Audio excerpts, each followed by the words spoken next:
At the field day, we had speakers talk about soil health, nutrient management, and water quality.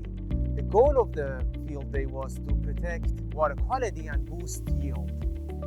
We also had a live installation of a saturated buffer. A saturated buffer is a conservation drainage practice aimed at reducing nitrate loss from subsurface drainage discharge.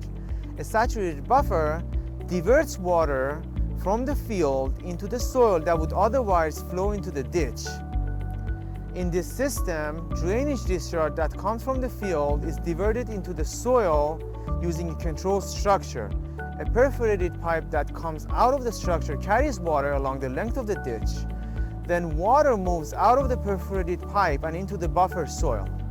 Drainage water flows through the natural filter of the soil to reach the ditch, and in that process, nitrate is reduced.